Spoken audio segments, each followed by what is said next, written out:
Microneedling is otherwise known as collagen induction therapy. What collagen induction therapy is exactly what it says. It improves our collagen output. It improves fine lines, texture, pore size, acne scars. It can improve all of those things. What microneedling does specifically is it creates little microchannels of injury into the skin to tell your body that there's been an injury, and it then sends out its troops to heal your skin. And the result is fine line improvement, acne scar improvement, textural improvement, among many other things. Overall, improves your skin tone.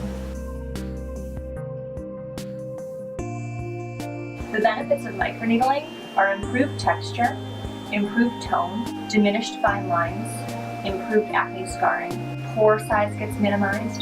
Overall, it's a great treatment. The great thing about microneedling is the results are instant. Like some of the laser therapies that people will get for similar treatments, the downtime is weeks where you have redness and swelling and sometimes peeling. With microneedling, it's essentially right away. You get the treatment that day, you're a little red that afternoon. I tell people not to wear makeup for about 12 hours. The next day, people can wear their makeup. My favorite part about microneedling is 2 days later, you come out with a glow that is spectacular. Your skin glows, your pores are tiny. It's essentially instant gratification. 4 to 6 weeks into it, you're now growing new collagen. So despite there being an instant result, which is amazing, there's a long-term result as well.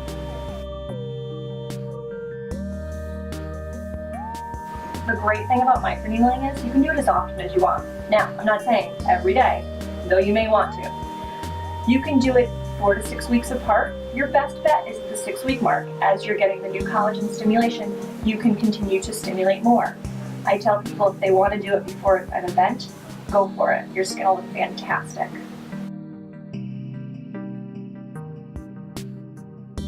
Are there any downsides to microneedling? Personally and professionally, I would say no. I would say that there's maybe 4 or 6 hours of redness as if you have a sunburn. I like to send people home with a thermal spring water they can spray in their face as if they have their own personal cabana boy when they need it. Other than that, the next day you put on your makeup and you're good to go. That's perfect. Hi, Sarah. Hey! Are you ready for your microneedling? I am. Yeah. I'm going to cleanse you first, okay? And Sarah came with no makeup today, which is very important. Well, no face makeup anyway. Those brows. Don't touch my brows. I won't touch your brows. Girl.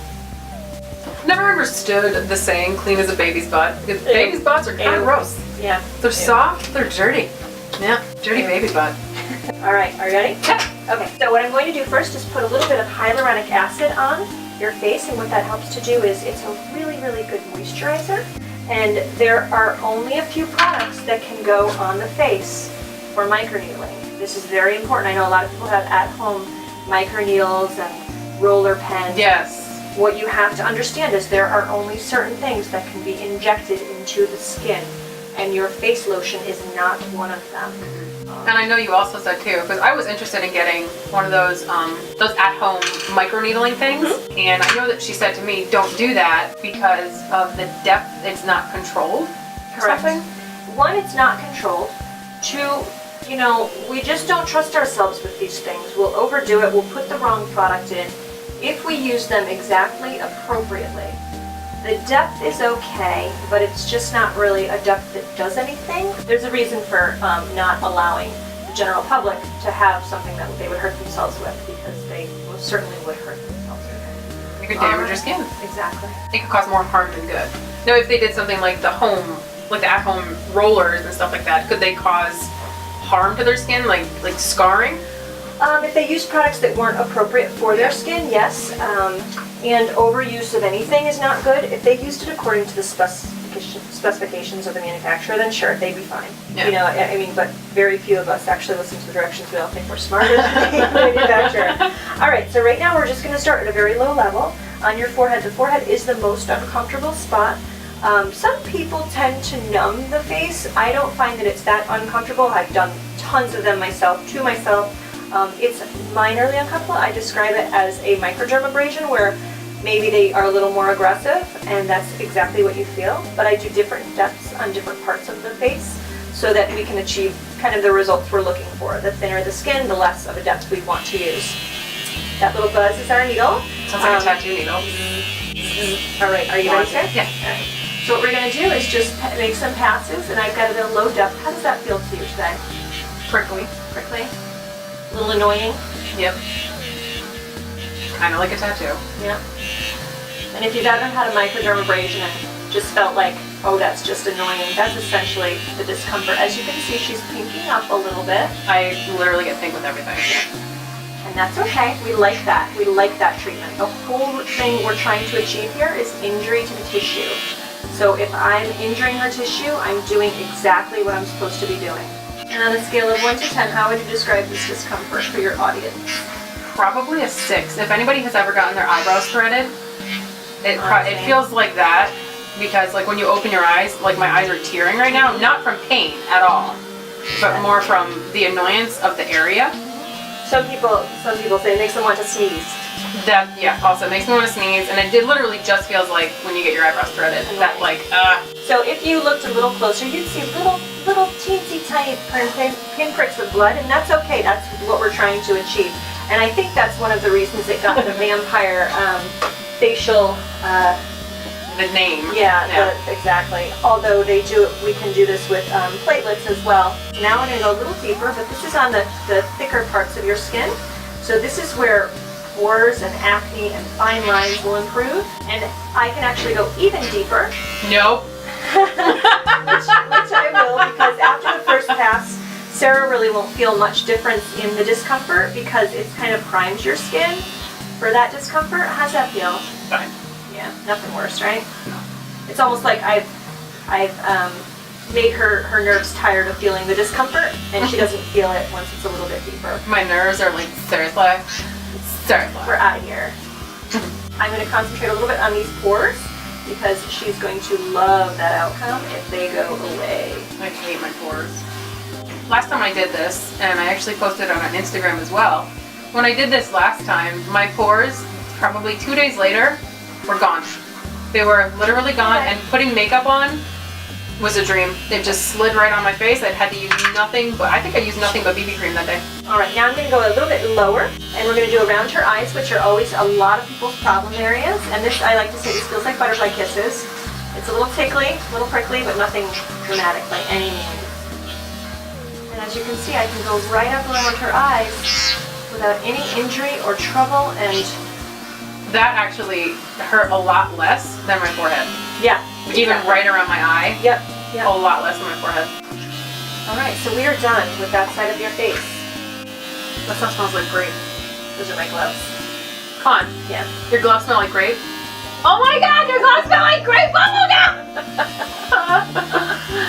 You would have grape gum. Of course, of course.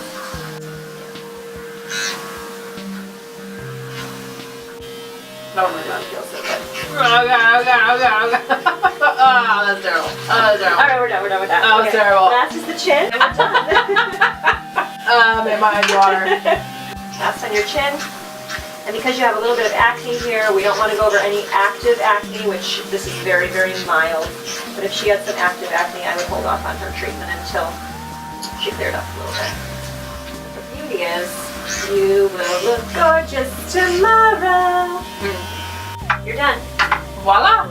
Literally, I can feel my skin just getting warm right now. It doesn't feel hot, it just feels warm.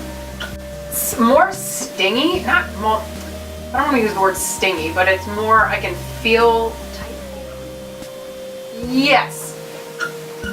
Okay, when you ever get a sunburn and your skin starts to peel, that tight kind of new feeling of the skin, that more vulnerable feeling of your skin, that's what it feels like. So now I usually send people home with a calming cream by Aven, and that is to help bring down it's the chilly. redness. I keep it in the fridge.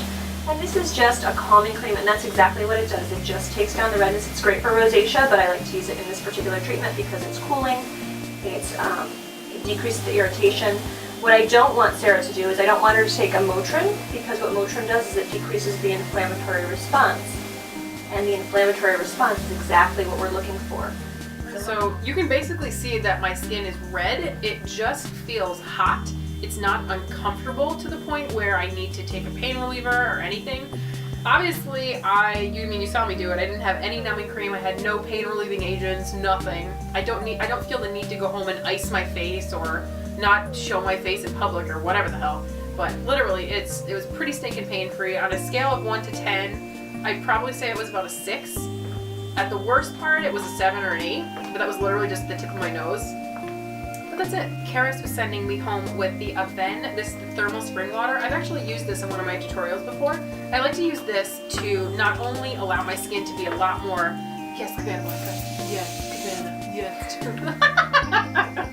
I like this for my skin to kind of calm down. It's just thermal spring water. It's really natural. It's perfect, especially if you have rosacea or an oily prone skin. Or hell, I mean, honestly, if you take this on a cruise.